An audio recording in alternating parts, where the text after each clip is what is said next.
अगं मम्मी तुझं आवरलं नाही? अगं लग्नाला जायला उशीर होते, आवर ना पटकन. हा आता आवरते बघ. अगं सांगते आवर ना, अगं दुपारी लग्न लागणार आहे, उशीर होते आपल्याला. हा ड्रेस घालू का हो? हा मस्त आहे, घाल. तुला काय कोणतं पण चांगलं दिसते, घाल. वय रे पोरा ही साडी घालू का? हा एकच नंबर आहे, घाल लवकर. हो हा हार घालते. हा मस्त आहे, घाल. वय रे पोरा हा हार घालू का या साडी? हा घाल पटकन, चल. हो ह्या ड्रेसवर ही चप्पल चांगली दिसेल ना? अगं चांगली तर आहे, घाल ना पटकन.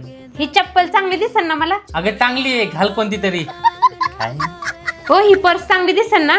हा दिसन चांगली. वय रे पोरा ही बॅग चांगली दिसेल ना? अगं चांगली आहे. अगं मम्मी आवर ना पटकन, तू पहिले विचारायचं बंद कर. आणि तू पण आवर. काय टाइमपास लावलाय राव तुम्ही. तुला मी 2-4 गोष्टी नाही विचारला तर लगेच तुला त्रास झाला आणि बायकोला सांगायचं म्हणलं 4 बऱ्याच सांगतो. अगं मम्मी. हो बघा सासूबाईने आतापासूनच भांडायला सुरुवात केली. तू का बस. लग्न लागून गेलं ना मग निघा तुम्ही घरातून, तसं काय तुमचं आवरायचं नाही. हा मम्मी निघालच होतो. स्वतःच आवरून झालं म्हणून गाई झाली यांना. तुझ्या बायकोमुळे ना प्रत्येक वेळी उशीर होतो कुठं जायचं म्हणल्यावर. अगं मम्मी आवरलंय तिचं, पण थांब येईन ती आता. तुम्हाला एवढी गाई झालीत ना, जा तुम्ही पुढं, मी येते रिक्षा करून. हा तुला लाज वाटत असं ना माझ्यासोबत यायची, बघ जरा. अगं मम्मी अशी कुठं म्हणली तेव्हा ती. हो तुम्ही पहिले सासूबाईंना सोडून या, मग मला घ्यायला या.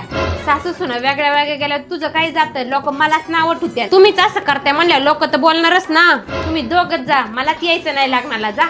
अगं मम्मी. बस आता ना एक काम करा, तुम्ही सासूबाईंनाच घेऊन जा, मला नाही यायचं लग्नाला. तुमचं तुम्ही गोंधळ घाला. काय केलंय मी राव. काय चुकलंय त्या दोघींच्या मध्ये, त्यांचं आवरण झालंय.